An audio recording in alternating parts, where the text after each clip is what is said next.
आज के सेशन में हम देखेंगे एक साइमुलेशन वीडियो के थ्रू ओम्स लॉ के थ्रू हम समझेंगे कि वोल्टेज करंट एक दूसरे से कैसे रिलेटेड है और एक दूसरे के साथ अगर कोई भी बढ़ता है या घटता है, सपोज दैट रेजिस्टेंस बढ़ रहा है घटता है तो करंट पर क्या इम्पैक्ट पड़ेगा या फिर वोल्टेज पर क्या इम्पैक्ट करेगा, या सपोज दैट वोल्टेज आगे घट रहा है या इंक्रीज हो रहा है डिक्रीज हो रहा है तो रेजिस्टेंस क्या होगा या फिर करंट पर क्या इम्पैक्ट होगा। इस सेशन में ओम्स लॉ के थ्रू, ओम्स लॉ जो फार्मूला है V=IR, उसके थ्रू हम समझेंगे और एक सिमुलेशन वीडियो है उसके थ्रू हम समझते हैं कि कैसे ये काम करता है, कैसे घट रहा है, कैसे बढ़ रहा है, बहुत ही आसानी के साथ।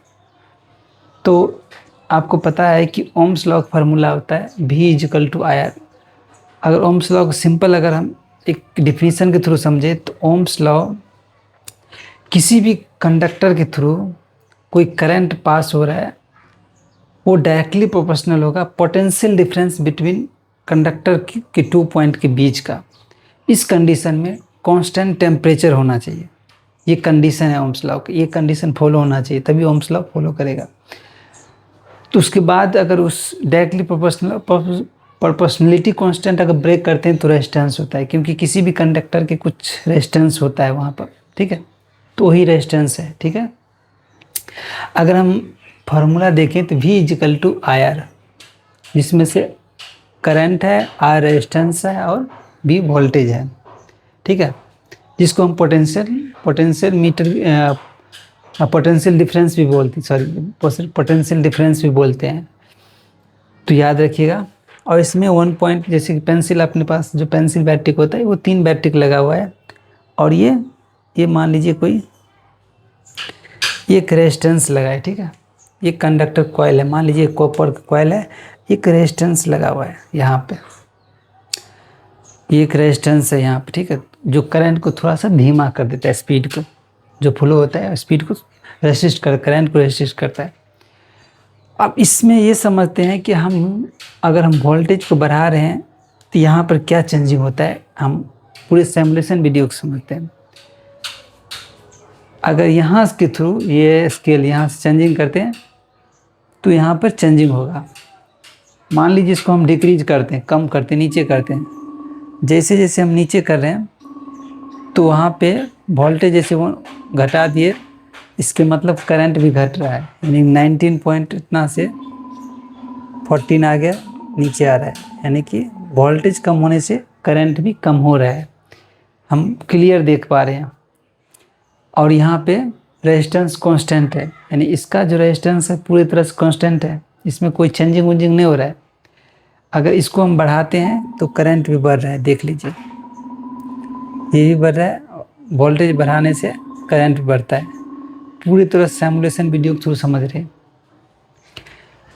क्लियरली दिख रहे हैं, ठीक है। यहीं पे हम चेक करते हैं, इसको अगर बढ़ाते हैं, इसको अगर बढ़ाते हैं या कम करते हैं तो क्या चेंजिंग होता है, यानी इंक्रीज और डिक्रीज करते हैं तो क्या चेंजिंग होता है।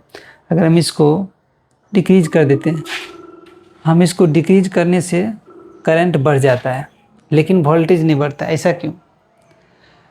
क्योंकि ये जो है ना रेजिस्टेंस सिंपल सी रेजिस्टेंस का फॉर्मूला है करंट का अपोज करना। इसको रेजिस्टेंस को बढ़ने घटने से वोल्टेज कम बेसी नहीं होता है, यही समझ लीजिए कि इसको अगर कम बेसी करें क्योंकि वहाँ पर वोल्टेज कांस्टेंट होता है, तो यहाँ पे अगर रेजिस्टेंस को बढ़ा रहे हैं तो करंट कम हो रहा है लेकिन वोल्टेज पूरी तरह से, इस कंडीशन वोल्टेज कांस्टेंट होता है, देख लीजिए, यानी कि रेजिस्टेंस बढ़ रहा है तो करंट कम हो रहा है, और रेजिस्टेंस बढ़ रहा है तो यहाँ पे रेजिस्टेंस के ये जो डॉट डॉट है, यानी करंट को रेसिस्ट करने की जो क्षमता है वो बढ़ रहा है। यानी सिमुलेशन वीडियो के थ्रू आप क्लियरली समझ सकते हैं